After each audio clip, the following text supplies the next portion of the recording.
একটি সাধারণ মধ্যবিত্ত ছেলের নিথর দেহ পাওয়া যায় হোস্টেলের বাথরুমে।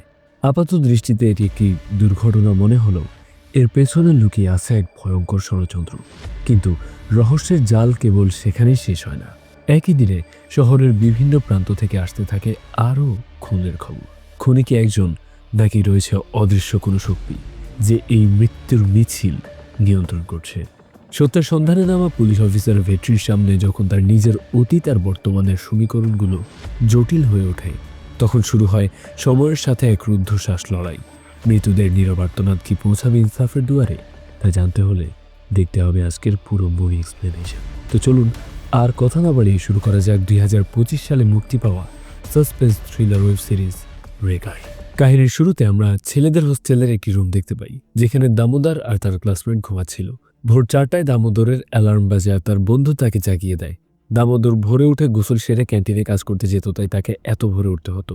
দামোদর যখন বাথরুমে গোসল করছিল, তখন তার বাথরুম থেকে একটি বাথরুম পরেই একজন লোককে দেখা যায়। লোকটির পরনে কালো কোট এবং মুখে অক্সিজেন মাস্ক। সে নিঃশব্দে দামোদরের বাথরুমের সামনে আসে এবং তার পেছনে গিয়ে দাঁড়ায়। এরপর সে কি করে তার দেখা যায় না। কিছুক্ষণ পর বাথরুম থেকে বিষাক্ত গ্যাসের ধোঁয়া বের হতে দেখা যায়। চারদিকে তখন নিথর নীরবতা। এইভাবে 1 ঘন্টা পার হয়ে যায়। দামোদরের বন্ধু বাথরুমে এসে তাকে ডাকতে থাকে, আর 1 ঘন্টা হয়ে গেল দামোদর বের হচ্ছে না দেখে তার বন্ধু দরজার ফাঁক দিয়ে উকি দেয়। সেখানে সে যা দেখে তাতে চরমভাবে সে চমকে ওঠে এবং চিৎকার করে ওঠে।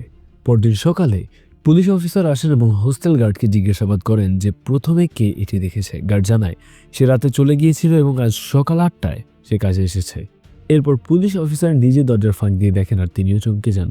তিনি কনস্টেবলের কাছ থেকে প্রাথমিক ধারণা নেওয়ার চেষ্টা করেন, কিন্তু দরজা না খুলে নিশ্চিতভাবে কিছুই বলা সম্ভব হচ্ছিল না।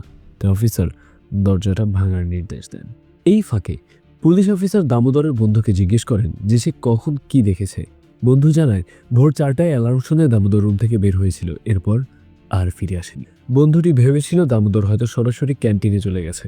পরে বাথরুমে এসে সে তার লাশ দেখতে পায়। ইতিমধ্যে দরজা ভাঙা হলে প্রথমবারের মতো লাশটি পুরোপুরি দেখা যায়। বালতির ভেতর মুখ গুঁজে পড়ে আসে দামোদর। লাশটি স্ট্রেচারে করে নিয়ে যাওয়া হয়। ফরেন্সিক টিম ধারণা করে যে একটি অ্যাসিডের বোতল ছিল যা মেঝেতে পড়ে ভেঙে যায়। ফ্লোরে থাকা ব্লিচিং পাউডারের সাথে সেই অ্যাসিডের বিষক্রিয়ায় বিষাক্ত গ্যাস তৈরি হয়েছিল। পুলিশ অফিসার প্রশ্ন করে সে দরজা খুলে বের হতে পারল না কেন। ফরেন্সিক টিম জানায় দামোদর হয়তো মাথা নিচু করে নিজেকে রক্ষা করতে চেয়েছিল, কিন্তু নিঃশ্বাসের সাথে গ্যাস শরীরে ঢুকে যাওয়ায় সে জ্ঞান হারায় এবং বালতিতে মাথাটা ডুবে সে মারা যায়। ফরেন্সিক টিম বাথরুম থেকে অন্যান্য আলামত সংগ্রহ করার চেষ্টা করে। এই সময় পুলিশ অফিসার জানতে পারেন যে দামোদর একসময় পুলিশ অফিসার ভেট্রির সাথে কাজ করত। পরের দৃশ্যে পুলিশ অফিসার ভেট্রিকে দেখানো হয় সে থানায় যাওয়ার জন্য তৈরি হচ্ছিল। ঠিক তখনই তাকে ফোন করে দামোদরের মৃত্যুর খবর দেওয়া হয়। সংবাদটি শুনে ভেট্রি তো ভীষণ মর্মাহত হয়। সে আবেগপ্রবণ হয়ে বলে, দামোদর, সে তো আমার ভাইয়ের মতো ছিল। এরই মধ্যে ভেট্রির মা পাশের ঘর থেকে ডেকে বলেন যে এক ঘটক একটা মেয়ের সন্ধান এনেছে। তিনি জানতে চান কখন মেয়ে দেখতে গেলে ভালো হয়। ভেট্রি বাইরে এসে ঘটককে মেয়ের ব্যাপারে জিজ্ঞেস করে। ঘটক তখন মেয়ের বাবাকে ফোন করে কথা বলতে চাইলে ভেট্রি নিজেই ফোনটি হাতে নেয়। ভেট্রি বলে, শুনলাম মেয়ে খুব সুন্দরী আর আইটিতে চাকরি করে, তাহলে আইটির কোনো ছেলের সাথে ওর বিয়ে দিয়ে দিন না। ওপাশ থেকে লোকটা অবাক হয়ে জিজ্ঞেস করে, কেন, তুমি কি সম্বন্ধটা করতে চাইছো না? ভেট্রি উত্তর দেয়, না, আমি আপনাকে মানা করছি। লোকটি অপমানিত হয়ে রেগে ফোনটা কেটে দেয়। ভেট্রি তখন তার মাকে উদ্দেশ্য করে বলে, দেখেছো মা, উনি কত সহজে বুঝে গেলেন, অথচ তুমি বুঝতে পারছো না যে আমি এখন বিয়ে করব না। আমি অন্য ডিপার্টমেন্টে বদলির আবেদন করেছি। আগামী 3 বছর আমি নিজেই কোথায় থাকবো তার ঠিক নেই, সেখানে আবার বিয়ে। অর্থাৎ ভেট্রি আপাতত সংসারের দায়িত্ব নিতে চাইছে না বলে নানা অজুহাতে সব সম্বন্ধ ফিরিয়ে দিচ্ছে। এরপর সে জুতো পড়তে শুরু করলে তার মা আক্ষেপ করে বলেন, তোর যদি মেয়ে পছন্দ না হতো তবে আমাকে বলতি, কিন্তু লোকটার সাথে এমন বেয়াদবের মতো আচরণের কারণ কি? ঘটক বিরক্তি প্রকাশ করে বলেন, আপনার ছেলেকে 8 ডজনের বেশি মেয়ে দেখালাম, তার একটাও পছন্দ হয় না, আর মনে হয় না সে কাউকে পছন্দ করবে। মা তখন তাকে শান্ত করে বলেন, আসলে একটি ছেলে মারা গেছে যাকে ভেট্রির ছোট ভাইয়ের মতো দেখতো, তাই ওর মনটা খারাপ। ঘটক টিপ্পনি কেটে বলেন, শুধু এই জন্যই নয়, থানায় ওর পছন্দের মেয়েটির কাল এঙ্গেজমেন্ট, তাই নিয়েও ওর মন খারাপ। মা অবাক হয়ে জানতে চান, আপনি এসব কি করে জানলেন? ঘটক জানান তিনি সেই পাত্রের সন্ধান দিয়েছেন। এবার পরিষ্কার বোঝা গেল কেন ভেট্রি একের পর এক সম্বন্ধ ফিরিয়ে দিচ্ছে। ভালোবাসায় কষ্ট পেয়ে সে হয়তো দেবদাস হয়ে আছে আর নিজেকে কাজেই ডুবিয়ে রাখতে চায়। ভেট্রি ঘটকের দিকে একবার রাগী চোখে তাকিয়ে থানার উদ্দেশ্যে বেরিয়ে যায়। তার মা গেট পর্যন্ত এসে জিজ্ঞেস করে, তুই কি এখনো ওই মেয়েটাকে ভুলতে পারিসনি? ভিটরি কোনো উত্তর না দিয়ে বাইক চালিয়ে সেখান থেকে চলে যায়। এরপর একটি ফ্ল্যাশব্যাকে অতীতের স্মৃতি দেখানো হয়। ভিটরি থানায় ঢোকার সময় একজন কলেজ পড়ুয়া ছেলেকে দেখতে পায়। নিজের চেয়ারে বসার পর কনস্টেবল সন্ধ্যা তাকে সেলিউট দেয়। ভিটরি রোমান্টিক সুরে বলে, ম্যাডাম কনস্টেবল, তোমার সেলিউটে তো কাটকোটটা কেন? একটু রোমান্স কই? সন্ধ্যা গম্ভীর হয়ে উত্তর দেয়, এখন কি থানাতেও রোমান্স করতে চাও? এটা কাজের জায়গা, বাড়ি নয়। ভিটরি খানিকটা মন ভাঙার অভিনয় করে। সন্ধ্যা জানায় যে তার বাবা মা তাকে দেখার জন্য পাত্রপক্ষকে বাড়ি আসতে বলেছে। ভিটরি মজা করে বলে, তোমাকে তো থানায় রোজই দেখি, আবার বাড়ি গিয়ে দেখার কি আছে? অর্থাৎ তাদের মধ্যে একটি সুন্দর ও হালকা রোমান্টিক সম্পর্ক ছিল, যা অফিস পাড়ায় সহকর্মীদের মধ্যে দেখা যেতেই পারে। সন্ধ্যা বিরক্ত হয়ে বলে, ঠিক আছে, বাড়িতে বলে দেবো যে আমি যাকে পছন্দ করি সে একটা বদ্ধ পাগল, আমার জন্য যেন অন্য ছেলে দেখে। সন্ধ্যা চলে যাওয়ার সময় সেই কলেজ পড়ুয়া ছেলেটি বালতি আর ঝাড়ু দিয়ে সেখানে ঢোকে। এই ছেলেই হলো দামোদর, যার সাথে ভিটরির এভাবেই প্রথম পরিচয় হয়েছিল। ভিটরি জানতে চায় কে এই ছেলেকে বাথরুম পরিষ্কারের কাজে দিয়েছে। কনস্টেবল অরুণেশী জানায় যে সেই তাকে এই কাজ দিয়েছে। ছেলেটি বাসের হ্যান্ডেল ধরে ঝুলে ফুডকার্টে কাজ করে যাচ্ছিল। দামোদর গরিব ঘরের ছেলে, পড়াশোনার খরচ জোগাতে সে ক্যান্টিন ও ফুডকার্টে কাজ করে। ভিটরি জিজ্ঞেস করে, এত কষ্ট করে কি হবে? দামোদর জানায় যে সে সিভিল সার্ভিস পরীক্ষা দিতে চায়। ভিটরি তাকে মজা করে একটা প্রশ্ন করলে অরুণ চ্যালেঞ্জ ছুড়ে দিয়ে বলে, এর উত্তর দিতে পারলে সে নিজেই কলেজ ছেড়ে দেবে। দামোদর সঠিক উত্তর দিয়ে ফেলে আর সন্ধ্যা অরুণকে নিয়ে ঠাট্টা করে। ভিটরি ছেলেটার প্রতিভা দেখে তাকে ছোটোখাটো তদন্তের সাহায্যের জন্য নিজস্ব টিমে নিয়ে নেয়। মাসে 5,000 টাকা বেতন ঠিক হয় এবং তাকে আর ক্যান্টিনের কাজ করতে হবে না শুনে দামোদরও খুশি মনে রাজি হয়ে যায়। দৃশ্যটি বর্তমানে ফিরে আসে। ভিটরি থানায় পৌঁছে দেখে দামোদরের বৃদ্ধ বাবা মা সেখানে এসে কান্নাকাটি করছেন। ভিটরি তাদেরকে কি বলে সান্ত্বনা দেবে তা বুঝতে পারে না। এরপর সে নিজের রুমে গিয়ে বসলে একজন কনস্টেবল তাকে একটি বই দিয়ে যায়। বইটি ভিটরি দামোদরকে পড়ার জন্য কিনে দিয়েছিল, যা তার বাবা মা ফেরত দিয়ে গেছেন। বইয়ের পাতায় দামোদরের হাতের লেখা দেখে ভিটরি অনেক ইমোশনাল হয়ে পড়ে। এমন সময় ইন্সপেক্টর ভিটরিকে তার রুমে ডাকেন। সেখানে গিয়ে ভিটরি দেখে সন্ধ্যাও উপস্থিত আছে। দুজনেই একে অপরকে দেখে অস্বস্তিতে পড়ে। এক সময়কার গভীর প্রেম এখন বিচ্ছেদের রূপ নিয়েছে। ইন্সপেক্টর ভিটরিকে একটি চিঠি দিয়ে জানান যে তার বোম্বে স্কোয়াডে যোগ দেওয়ার জন্য আবেদন মঞ্জুর হয়েছে এবং সে চাইলে কালই চলে যেতে পারে। খবরটি শুনে সন্ধ্যার মুখ আর অন্ধকার হয়ে যায়। যাওয়ার আগে ইন্সপেক্টর তাদের একটি চেইন ছিনতাইয়ের কেস সমাধান করতে বলেন এবং জানান যে সন্ধ্যার আগে তাকেও যেতে হবে।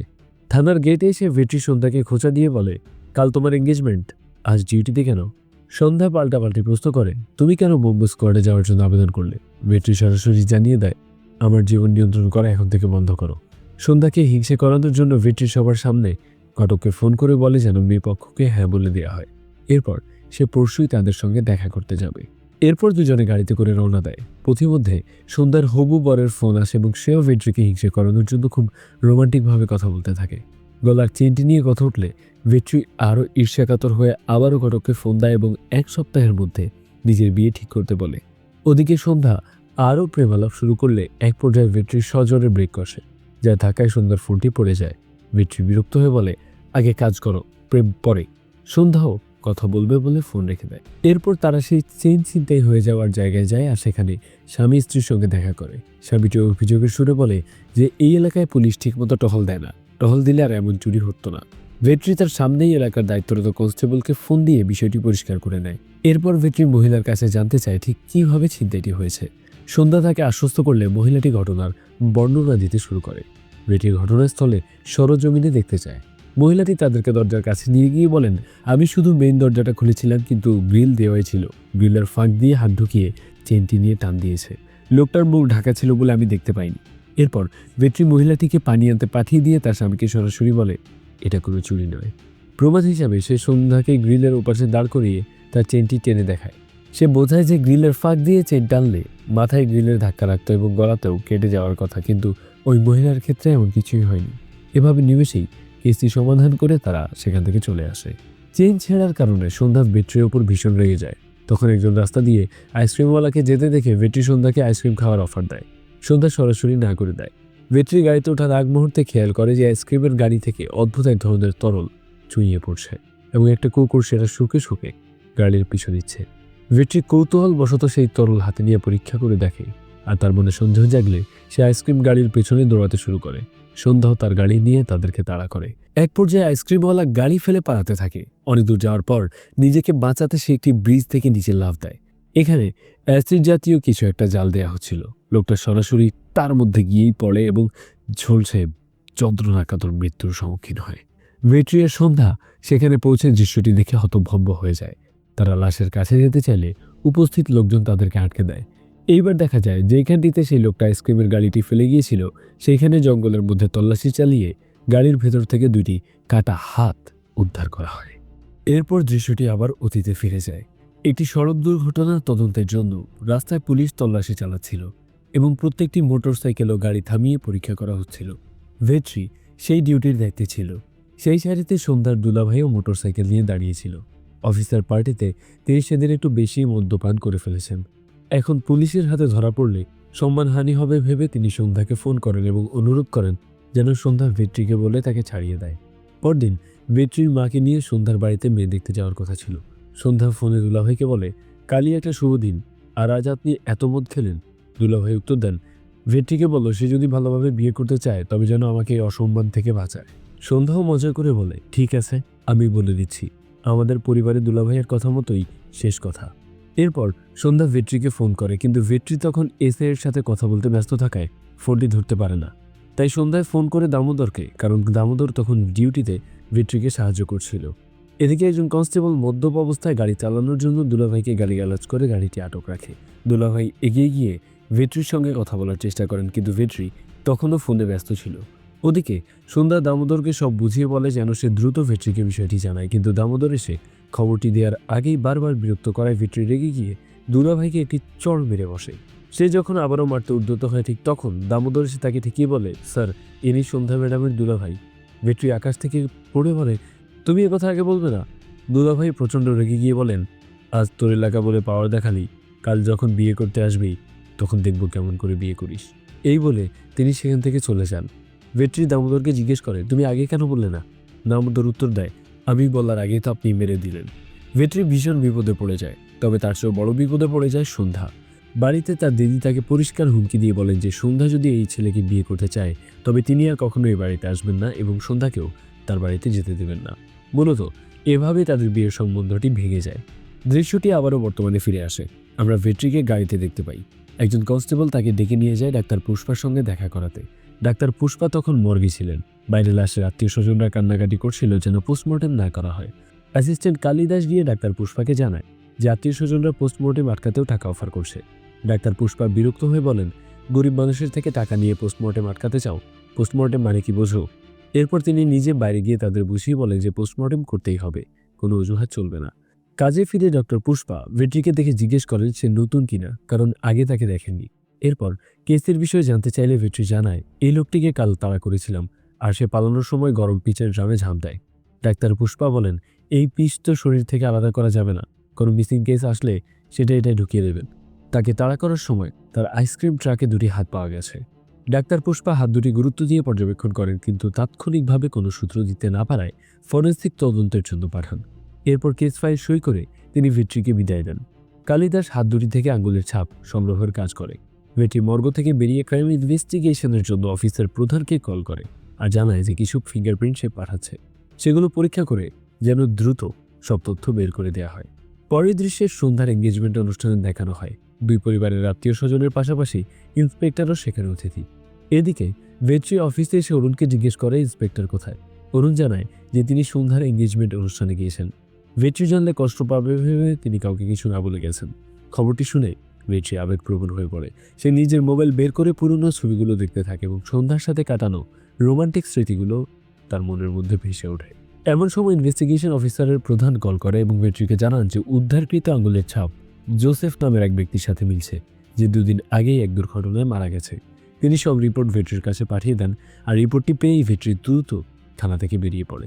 এদিকে এঙ্গেজমেন্ট অনুষ্ঠানে সন্ধ্যা তার হবু বর সুরেশ কথা বলছিল। সুরেশ সন্ধ্যার কপালের ক্ষত আর চেইন নিয়ে প্রশ্ন করলে সন্ধ্যা বিষয়টি এড়িয়ে যায়।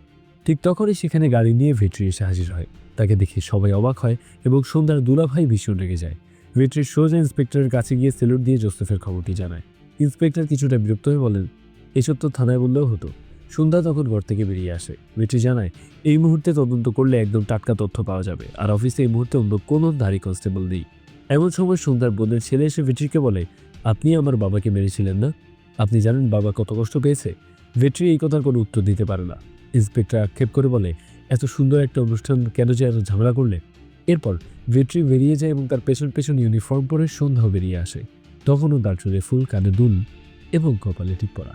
সন্ধ্যা গাড়িতে ওঠার পর সুরেশকে বিদায় জানায় এবং তাকে খেয়ে যেতে বলে। গাড়িতে বসার পর ভেট্রি তাকে সাজগোজ খুলতে বলে। সে বলে, আমরা একটা মরা বাড়িতে যাচ্ছি, একজন বিধবা মেয়ের সামনে এভাবে যাওয়া ঠিক হবে না। সন্ধ্যা উত্তরে জানায়, আমার হবু বর আমার পুলিশি কাজ পছন্দ করে না, তাই আমি ইস্তফা দেওয়ার সিদ্ধান্ত নিয়েছি। ভেট্রি তাকে এমন হঠকারী সিদ্ধান্ত না নিতে সতর্ক করে দেয়। তারা জোসেফের বাড়িতে গিয়ে পৌঁছায়, আর সেখানে তার অন্তঃসত্ত্বা স্ত্রী মেরি এবং পাড়া প্রতিবেশী মহিলারা শোকের আচার পালন করছিল।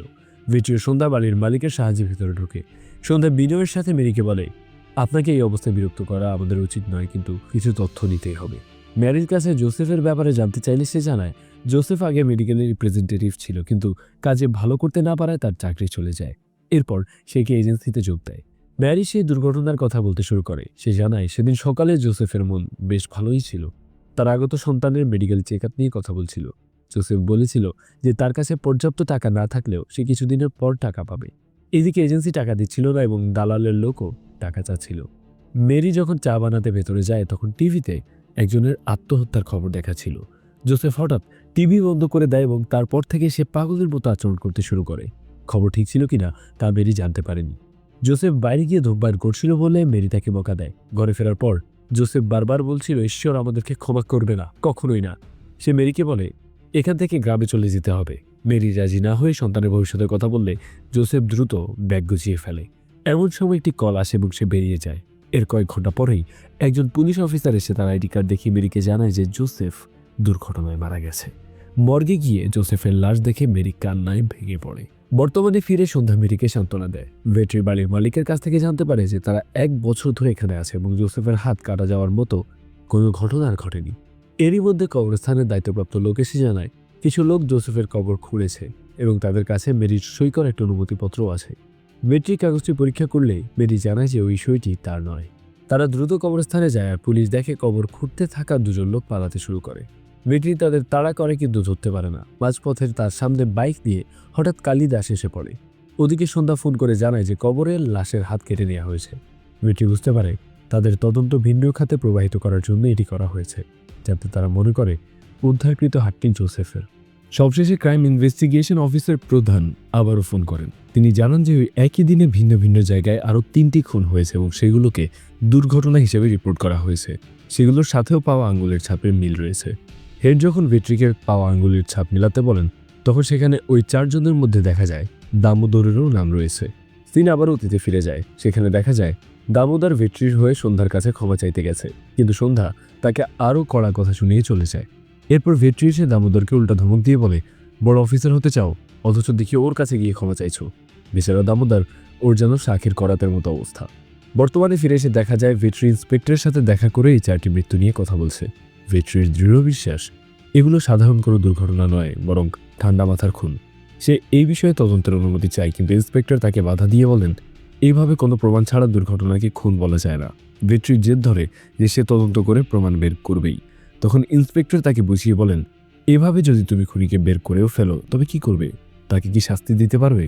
এভাবে শুধু নিজের শত্রুই বাড়িয়ে ফেলবে। তাই এইসব তদন্তের ঝামেলা যাওয়ার দরকার নেই। ভেট্রি ক্ষোভের সঙ্গে প্রশ্ন করে, তাহলে কি আমি পুলিশের চাকরি ছেড়ে দেব? ইন্সপেক্টর শান্ত গলায় উত্তর দেন, রাগ দিয়ে চাকরি চলে না ভেট্রি। ভেট্রির কথা না বাড়িয়ে সেখান থেকে চলে যায়। এরপর অরুণ সন্ধ্যাকে গিয়ে বলে, তুমি দেখি সত্যি এঙ্গেজ হয়ে গেলে। আমি ভেবেছিলাম তুমি শুধু হুমকি দিচ্ছ। সন্ধ্যা পাল্টা প্রশ্ন করে, তোমার মাকে যদি তোমার প্রেমিকা চল মারত তবে কি তুমি সেটা মেনে নিতে? অরুণ বোঝানোর চেষ্টা করে যে দুটো পরিস্থিতি এক নয়, কিন্তু সন্ধ্যা নিজের যুক্তিতেই অটল থাকে। এমন সময় ভেট্রি সেখানে আসে কেস নিয়ে আলোচনা করতে। তারা দুইজনে কেস ফাইল নিয়ে বসে দেখে যে 4 জনের আঙুলের ছাপের মিল থাকলেও তাদের মধ্যে পারস্পরিক কোনো যোগাযোগ নেই। উপরন্তু প্রতিটি ফাইলই দুর্ঘটনা হিসেবে বন্ধ করা হয়েছে। ভেট্রি বলে, যোগসূত্র তো নিশ্চয়ই আছে, কিন্তু আমরা খুঁজে পাচ্ছি না। আমাদের তা বের করতেই হবে। সন্ধ্যা প্রস্তাব দেয় যে দামোদরকে দিয়েই তদন্ত শুরু করা যাক এবং তার হোস্টেলে গিয়ে পুনরায় জিজ্ঞাসাবাদ করা হোক। ভেট্রি সতর্ক করে দেয় যে তাদের এই 3 জন ছাড়া আর কেউ যেন এই তদন্তের কথা না জানে। কিন্তু তারা যখন বেরিয়ে যাচ্ছিল তখন ইন্সপেক্টর আড়াল থেকে তাদেরকে দেখে ফেলেন। এরপর তারা 3 জন ইউনিফর্ম ছাড়াই দামোদরের হোস্টেলে যায়। তার রুমে গিয়ে রুমমেটকে জিজ্ঞেস করে দামোদরের জিনিসপত্র কোথায়। সে জানায় দামোদরের বাবা মা সবকিছু নিয়ে গেছেন। রুমে একটি ক্যালেন্ডার পাওয়া যায় যেখানে দামোদর প্রতিদিনের কাজের হিসাব লিখে রাখত, কিন্তু ঘটনার 10 দিন আগে থেকে সেখানে আর কিছুই লেখা নেই। ভিট্রি অবাক হয়ে ভাবে যে সে কি বাড়ি গিয়েছিল। রুমমেট জানায় বাড়তি কিছু টাকা রোজগারের জন্য দামোদরের বাড়ি যাওয়ার কথা ছিল। ভিট্রি আক্ষেপ করে বলে, টাকাটা আমার কাছে চাইলেই তো পারত। রুমমেট জানায় সে ভিট্রিকে বিরক্ত করতে চায়নি। এরপর তারা সেই বাথরুমে যায় যেখানে লাশটা পাওয়া গিয়েছিল। ভিট্রি জানতে চায় ডেথ রিপোর্টে ঠিক কী লেখা আছে।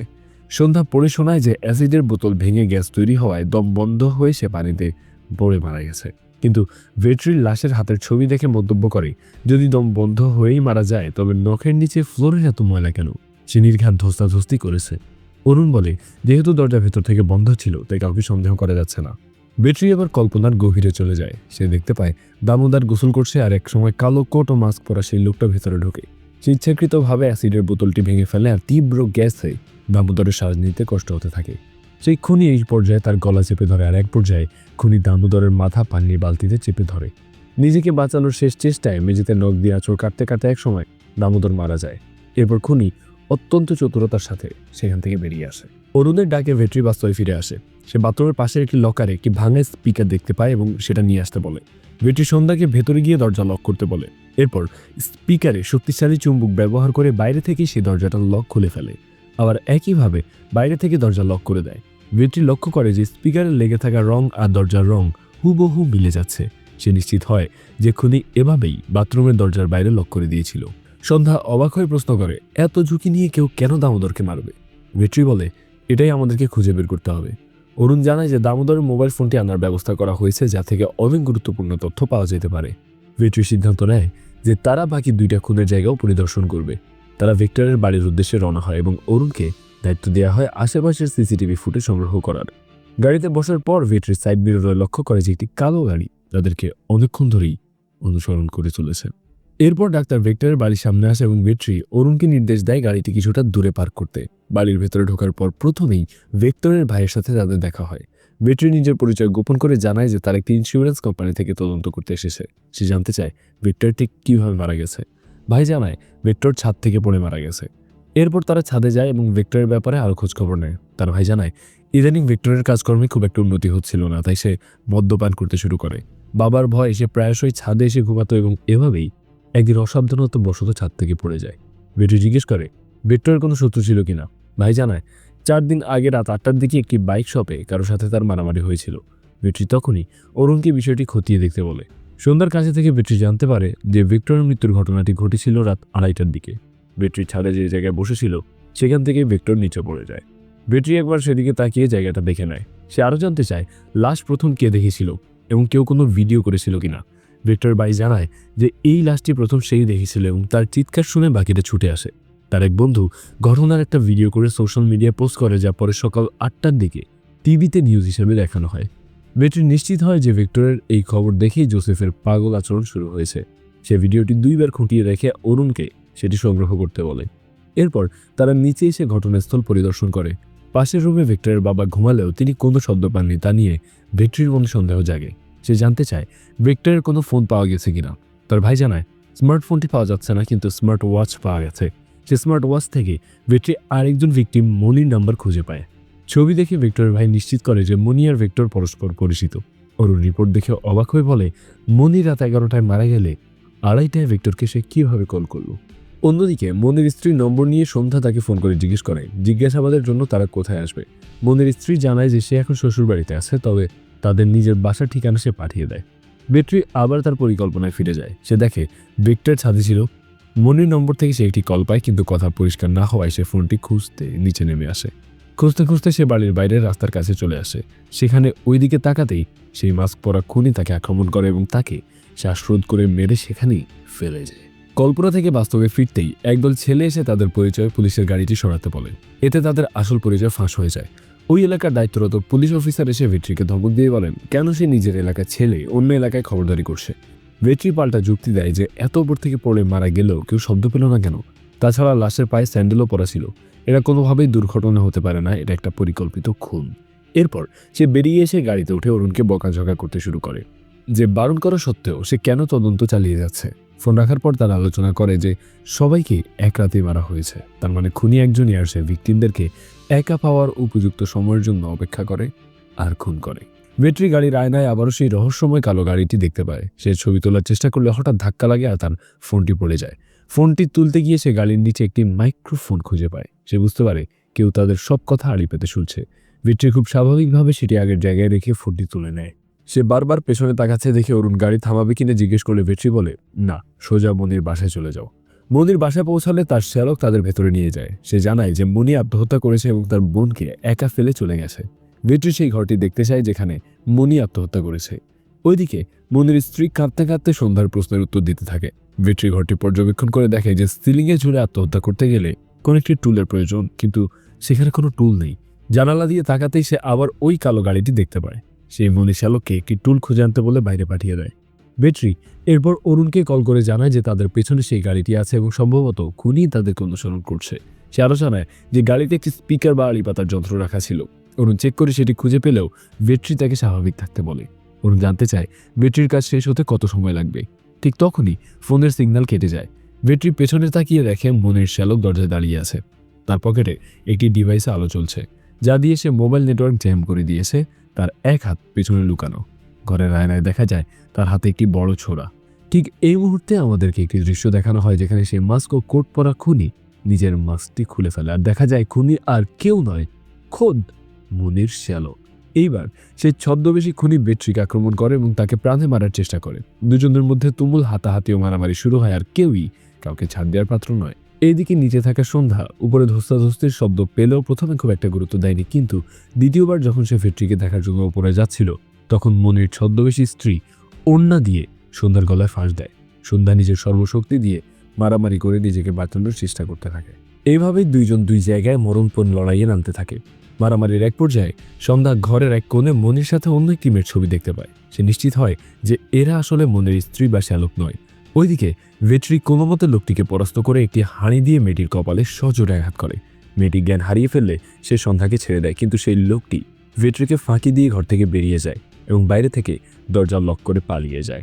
এরপর সন্ধ্যা পাশের একটি ঘর থেকে চাপা কান্নার আওয়াজ পায়। রুম খুলে তারা মনির আসল স্ত্রীকে উদ্ধার করে। সে জানায় যে এই দুজন লোক ভেট্রি আর সন্ধ্যার পরিচয় দিয়ে তাদের বাড়িতে ঢুকেছিল, কিন্তু ভেট্রিদের গাড়ির আওয়াজ পেয়ে তারা তড়িঘড়ি তাদের বন্দি করে ফেলে। ভেট্রি তখন মনি সম্পর্কে জানতে চাইলে তার স্ত্রী জানায় মনির কাজ ভালো যাচ্ছিল না বলে সে প্রায়ই মদ্যপান করত। একদিন একটি মদের দোকান থেকে ফোন আসে এবং মনিকে নিয়ে যেতে বলে। মনির স্ত্রী ঘর তালা বন্ধ করে তাকে আনতে যায়, কিন্তু সেখানে গিয়ে শোনে যে কেউ একজন তাকে আগেই নিয়ে গেছে। ঘরে ফিরে সে সদর দরজা খোলা পায় এবং মূল ঘরে মনির লাশ ঝুলতে দেখে কান্নায় ভেঙে পড়ে। সন্ধ্যা তাকে সান্ত্বনা দেয়। অরুণ এসে দরজা খুলে তাদের উদ্ধার করে এবং অজ্ঞান হওয়া মেয়েটিকে হাসপাতালে নিয়ে যায়। মাথায় গুরুতর চোট পাওয়ায় সে অচেতন। এইদিকে ইন্সপেক্টর ভেট্রিকে আবারও হুমকি নেন। তিনি বলেন ভেট্রি কোনো রহস্য সমাধান তো করতে পারছেই না, উল্টো কেসটা আরও বেশি কমপ্লিকেটেড করছে। তিনি তাকে মাত্র 2 দিন সময় দেন কেসের কোনো একটা শক্তিশালী সূত্র বের করার জন্য। ভেট্রি অরুণকে দায়িত্ব দেয় সেই মেয়েটির পরিচয় এবং কালো গাড়িটির তথ্য বের করতে। অরুণ চলে গেলে সুরেশ সন্ধ্যার জন্য খাবার নিয়ে আসে। ভেট্রি বিরক্ত হয়ে বলে, খেয়ে দিয়ে এখানে ভর্তি হয়ে যাও, আর বাড়ি গিয়ে কি হবে। পরদিন তারা সেই গাড়ির মালিকের সন্ধান পায়। লোকটা গাড়ির ভাড়ায় দেয়। জানা যায় দিব্যার দীনেশ নামের এক দম্পতি স্বামী স্ত্রী পরিচয় গাড়িটি ভাড়া নিয়েছে। ভেট্রি গাড়ির লোকেশন ট্র্যাকিং করে ম্যাপ পরীক্ষা করতে থাকে। তারা যখন দ্বিতীয়বার দামোদরের হোস্টেলে গিয়েছিল তখন থেকেই এই গাড়িটি তাদের অনুসরণ করছিল। এছাড়া তারা অন্য একটি গ্রামেও গিয়েছিল। লোকেশন দেখে ভেট্রিরা সেই গ্রামের উদ্দেশ্যে রওনা দেয়। সেখানে পৌঁছে অরুণ স্থানীয় একজনকে দিব্যার ছবি দেখিয়ে জিজ্ঞেস করে, সে ঠিক চিনতে পারে না। এরই মধ্যে অন্য একজন কনস্টেবল ফোন করে জানায় যে দামোদরের ফোনটি পাওয়া গেছে এবং তাতে একটি সেলফি আছে। সেই সেলফিতে দামোদরের সাথে আরও একজনকে দেখা যায়। পাশের একটি দোকানে খোঁজ নিয়ে জানা যায় ছেলেটির নাম মুগিল এবং পাশেই তার বাসা, কিন্তু মুগিলও মারা গেছে।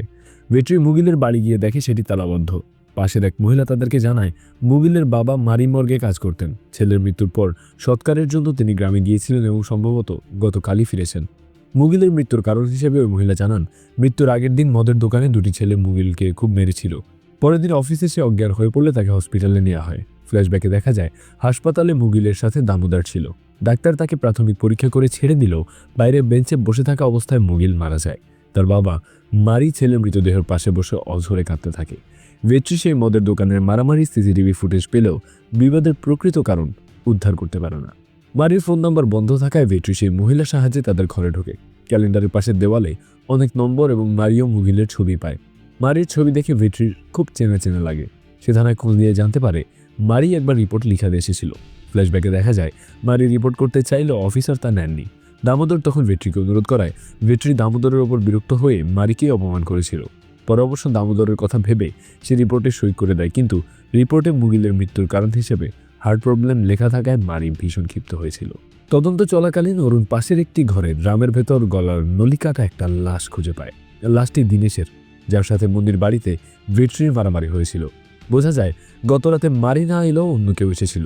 ফরেন্সিক টিমকে ডাকা হয়, আর অরুণ যখন সন্ধ্যাকে ফোন করে জানায় যে দিব্যার বয়ফ্রেন্ডকে কেউ মেরে ফেলেছে, তখন হাসপাতালে জ্ঞান ফেরার ভান করে শুয়ে থাকা দিব্যার চোখ দিয়ে জল পড়তে থাকে।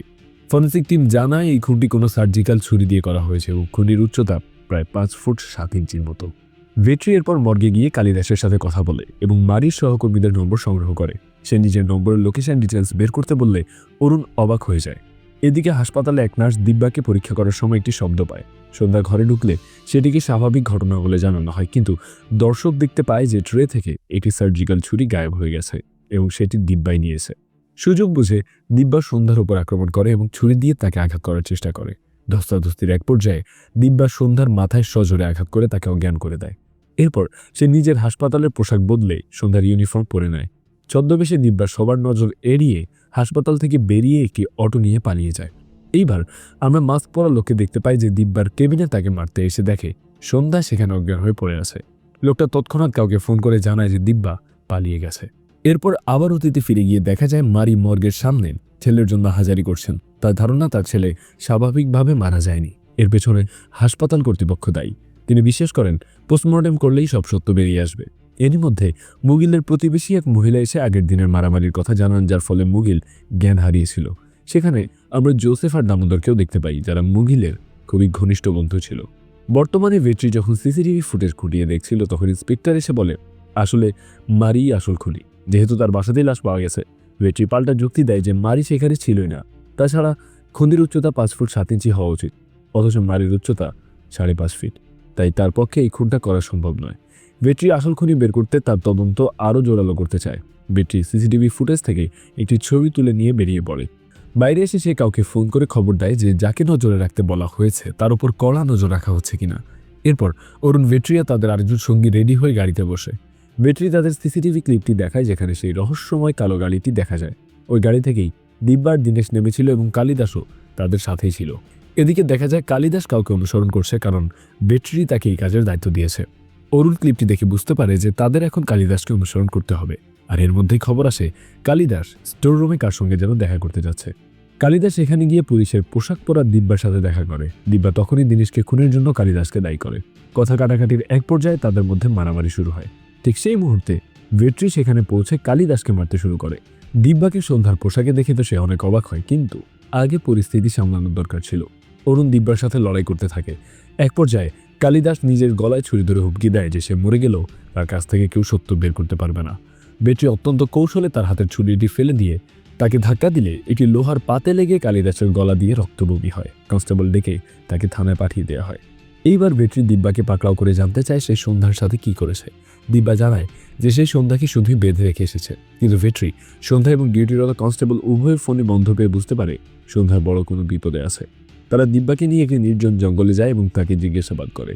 দিব্যা প্রথমে কিছুই বলতে রাজি না হলেও দিনেশের লাশের ছবি দেখে ভেঙে পড়ে। সে জানায় যে তারা মূলত মধ্যবিত্ত আর গরিবদেরকে টার্গেট করত, যাদের টাকার খুব প্রয়োজন ছিল। ফ্ল্যাশব্যাকে দেখা যায় জোসেফকে যখন চাকরি থেকে বের করে দেওয়া হয়, তখন তাকে একটি এজেন্সির কথা বলা হয়েছিল যারা নতুন প্রজেক্টের জন্য লোক নিচ্ছিল।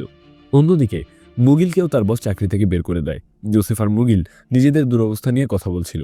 পরদিন মুগিল কোনো অটো না পেয়ে ট্যাক্সিওয়ালার কাছে লিফট চায়। পথে ট্যাক্সি নষ্ট হয়ে গেলে সে দামোদরকে পায় এবং তার সাথে যাওয়ার সময় নিজের আর্থিক সংকটের কথা জানায়। এরপর মুগিল আর জোসেফ মিলে দিব্যার দিনেশের সঙ্গে দেখা করে। তারা নিজেদেরকে একটি বড় ফার্মাসিউটিক্যালস কোম্পানির প্রজেক্টের লোক হিসেবে পরিচয় দেয়। তারা কমিশনের লোভ দেখিয়ে লোক জোগাড় করতে বলে। 2 দিন ঘুরেও কোনো লোক না পেয়ে শেষে জোসেফ, মুগিল আর দামোদর নিজেরাই রেজিস্ট্রেশন করে অগ্রিম টাকা নেওয়ার সিদ্ধান্ত নেয়। বর্তমানে ফিরে আসলে দেখা যায় রাত হয়ে গেছে। এমন সময় মাস্ক পরা সেই লোকটা ভিডিও কল করে ভেট্রিকে দেখায় যে সন্ধ্যাকে বন্দি করে রাখা হয়েছে। লোকটা জানায় সন্ধ্যার শরীরে ধীরে ধীরে ইনসুলিন প্রয়োগ করা হচ্ছে এবং 2 ঘন্টার মধ্যে সে মারা যাবে। খুনি শর্ত দেয় যে কালিদাস আর দিব্যাকে মেরে পুঁতে ফেলতে হবে এবং তারপর সন্ধ্যাকে নিয়ে যেতে হবে। কল কেটে দেওয়ার পর অরুণ চিন্তিত হয়ে জিজ্ঞেস করে এরা কারা হতে পারে। দিব্যাও তখন বেশ ঘাবড়ে গেছে। ভেট্রি কিছুক্ষণ নিথরভাবে থেকে তারপর দৃঢ় কণ্ঠে বলে, আমি জানি এর পেছনে কে আছে, এর পেছনে ডাক্তার পুষ্পার হাত আছে। অরুণ আরও বিস্তারিত জানতে চাইলে ভেট্রি বুঝিয়ে বলে, দামোদরের পোস্টমর্টেম রিপোর্টে কিছু অসঙ্গতি ছিল। আমি যখন এটা নিয়ে প্রশ্ন করি ডাক্তার পুষ্পা আমাকে বেশ কড়া কথা শোনায়। তখন থেকেই আবার সন্দেহ শুরু হয়। অরুণ জানতে চায় সন্ধ্যাকে কেন ধরা হলো। ভেট্রি বলে, দিব্যা আর কালিদাস আমাদের হাতে বলেই ডাক্তার পুষ্পা সন্ধ্যাকে কিডন্যাপ করে আমাদেরকে ভয় দেখাচ্ছে। এরপর ভেট্রির কথা মতো দিব্যাকে ফাঁসির নাটক করে ভয় দেখানোর জন্য সত্য বের করা হয়। এরই মধ্যে এক কনস্টেবল ফোন করে জানায় যে মারি তার ছেলের লাশ নিয়ে গ্রামে যাননি। ভেট্রি দ্রুত এর খোঁজ নিতে বলেন এবং দিব্যাকে আপাতত শ্রীঘরে পাঠিয়ে দেন। এরপর দৃশ্য অতীতে ফিরে যায়। দেখা যায় দিব্যার দিনেশ প্রতিদিন মুগিল ও তার বন্ধুদের শরীরে পরীক্ষামূলক মেডিসিন ইঞ্জেকশন দিত। এক রাতে মুগিলের প্রচণ্ড মাথা ঘোরে এবং নাক দিয়ে রক্ত পড়তে থাকে। সে জ্ঞান হারালে কেউ একজন এসে তাকে অন্য একটি ইঞ্জেকশন দেয়। পরদিন জ্ঞান ফেরার পর মুগিল নিজেকে সুস্থ মনে করলেও বাইরে বেরিয়ে দেখে তার বন্ধুদের ওপর একইভাবে ড্রাগ ট্রায়াল চালানো হচ্ছে। মুগিল দিব্যাকে এই বিষয়ে প্রশ্ন করলে দিব্যা তাকে নিজের কমিশন নিয়ে মাথা ঘামাতে বলে। মেডিকেল ট্রায়াল শেষ করে মুগিল ও তার বন্ধুরা যখন বেরিয়ে আসছিল তখনই তারা সেই সেলফিটি তুলেছিল যা দামোদরের ফোনে পাওয়া যায়। দিব্যা তখন দিনেশকে নির্দেশ দেয় এদের ওপর নজর রাখতে। কিছুদিন পর মুগিল মেডিসিন স্টকের একটি ভিডিও করে দিব্যাকে ফোন করে হুমকি দেয়। সে বলে, আপনারা অবৈধ ট্রায়াল চালাচ্ছেন আর সব প্রমাণ আমার কাছে আছে, এগুলো ফাঁস করলে আমি অনেক টাকা পাবো। আপনারা যদি বিপদ না চান তবে আমাকে 20 লাখ টাকা দিন, অন্তত আমার বন্ধুদের কিছু হলে চিকিৎসা করাবো। মুগিল বেরিয়ে যাওয়ার পর জ্ঞান হারালে দিনেশ পুনরায় তাকে ইঞ্জেকশন দিয়েছিল। বর্তমানে ফিরে আসলে দিব্যা স্বীকার করে যে তাদেরকে মেরে ফেলে ডাক্তারের জন্য সব প্রমাণ লোপাট করা সহজ। বেটরি বুঝতে পারে মুগিলের শরীরটাই সবকিছুর আসল প্রমাণ, তাই মারি হয়তো সেটি কোথাও লুকিয়ে রেখেছে। বেটরি সেই লাশ বহনকারী গাড়ি ড্রাইভারের খোঁজ দিয়ে জানতে পারে সেটি একটি স্টোর রুমে রাখা হয়েছে। সেখানে গিয়ে সে দেখে মিটার চালু করা এবং হিমাকারে মুগিলের দেহটি সংরক্ষিত আছে। বেটরি এরপর মর্গে আসে এবং সিসিটিভি ক্যামেরার সামনে গিয়ে কাগজ দেখে যেখানে লিখেছিল ডিল কনফার্ম। এইটা দেখে ডাক্তার পুষ্পা বেটরিকে কল করলে বেটরি তাকে সব ফাঁস করে দেওয়ার হুমকি দেয়। সে মুগিলের লাশের বিনিময়ে সন্ধ্যাকে ফেরত চায়। ডাক্তার পুষ্পা তাকে একটি ঠিকানা দেয়। বেটরি সেখানে গিয়ে ডাক্তারকে ফোন করে জানায় যে সে দিব্যাকে মেরে ফেলেছে এবং মুগিলের লাশ নিতে চাইলে সন্ধ্যাকে ছেড়ে দিতে হবে। একজন লোক সন্ধ্যাকে নিয়ে আসে এবং তার লাশ নিতে গাড়ির পেছনে যায়, কিন্তু সেখানে লাশের বদলে লুকিয়েছিল অরুণ। অরুণ সেই লোকটির সাথে ফাইট করে তাকে অজ্ঞান করে ফেলে। অন্যদিকে সন্ধ্যাকে মুক্ত হতে দেখে ভেটরি ডাক্তার পুষ্পাকে অনুসরণ করে। এক পর্যায়ে আড়াল থেকে পুষ্পা ভেটরিকে বিষাক্ত ইঞ্জেকশন দিতে গেলে ভেটরি তা ধরে ফেলে এবং পুষ্পার গায়ে প্রয়োগ করে। পুষ্পা জ্ঞান হারায়। পরে তার জ্ঞান ফিরলে ভেটরি তাকে বলে, তোমার সব পাপের সাজা এবার হবে। পুষ্পা মেঝেতে ব্লিচিং পাউডার ছড়ানো দেখে ঘাবড়ে যান। ভেটরি তখন অ্যাসিডিটির বোতলটা ভেঙে দেয়। ঠিক দামোদর যেভাবে মারা গিয়েছিল ডাক্তার পুষ্পাও সেভাবেই ছটফট করতে করতে মারা যান, আর ভেটরি তা দাঁড়িয়ে দাঁড়িয়ে দেখে। পরের দিন সব ইন্সপেক্টররা ঘটনাস্থলে আসে। ভেটরি সেখানে দেরিতে পৌঁছে দিব্যার কাছ থেকে পাওয়া সব তথ্য জানিয়ে দেয়। ফ্ল্যাশব্যাকে দেখা যায় দিব্যাও দিনেশ ডাক্তার পুষ্পার সাথে ডিল করেছিল যাতে ক্লিনিক্যাল ট্রায়ালে কেউ মারা গেলে সেটিকে দুর্ঘটনা বলে চালিয়ে দেওয়া যায়। ডাক্তার পুষ্পা কোটি টাকার বিনিময়ের এই ডিলে রাজি হয়েছিল। ওইদিকে আইসক্রিম ট্রাকে পাওয়া কাটা 2টা হাত ছিল মারির। আইসক্রিম ট্রাকটি চালাচ্ছিল মর্গ সহকারী বট্টবেল। মারি তার ছেলের মৃত্যুর পর মর্গে এসে যখন দামোদর সহ তার বন্ধুদের লাশ দেখেন তখন তিনি সব সত্য বুঝে যান। তিনি লাশের মেডিকেল রিপোর্টে নিজের আঙ্গুলের ছাপ দিয়ে যেতেন যাতে সত্য উদ্ঘাটিত হয়। ডাক্তার পুষ্পা এটি টের পেয়ে বট্টবেলকে দিয়ে মারিকে খুন করান এবং তার শরীর কেটে টুকরো টুকরো করে ফেলার নির্দেশ দেন। সেই মেডিকেল স্টোর যেখানে ট্রায়াল চলত সেখানেই ডাক্তার পুষ্পার লাশ পাওয়া যায় এবং সবাই সেটিকে একটি দুর্ঘটনা বলেই ধরে নেয়। টিভিতে এই খবরটি সন্ধ্যা যখন হাসপাতালে দেখছিল তখন সুরেশ সেখানে খাবার নিয়ে আসে। সন্ধ্যা তাকে সরাসরি জানিয়ে দেয় যে তাদের বিয়ে হওয়া সম্ভব নয়। সুরেশ পরিস্থিতি বুঝে হাসি মুখেই তা মেনে নেয়। গল্পের শেষে দেখা যায় ভেটরি এটা চায়ের দোকানে চা খেতে খেতে নিউজ দেখছে। এমন সময় একটি অপরিচিত নম্বর থেকে কল আসে। ওপাশ থেকে একজন বলে, দিব্যা তো শুধু একটা এজেন্ট ছিল, কিন্তু মেন হেডকে তুই এখনও ধরতে পারিসনি। আমি দেশে আসছি আর তুই হবি আমার প্রথম শিকার। ভেটরি শান্ত গলায় উত্তর দেয়, আমিও তোর অপেক্ষাতেই আছি, আয় তোকে বরণ করে নেব। আর এইখানেই এই মুভিটি শেষ হয়। তো প্রিয়জনেরা, এই ছিল আমাদের আজকের মুভি এক্সপ্লেনেশন। ভিডিওটি আপনাদের কেমন লাগলো তো অবশ্যই কমেন্ট করে জানাতে ভুলবেন না। ভালো লাগলে লাইক করুন এবং শেয়ার করুন আপনার বন্ধুদের সাথে। আমি সাইফ ছিলাম আপনাদের সাথে। আজকে বিদায় নিচ্ছি। শীঘ্রই দেখা হবে অন্য কোনো দিন নতুন কোনো মুভির কাহিনী নিয়ে। ততক্ষণ পর্যন্ত প্রিয়জনের খেয়াল রাখুন।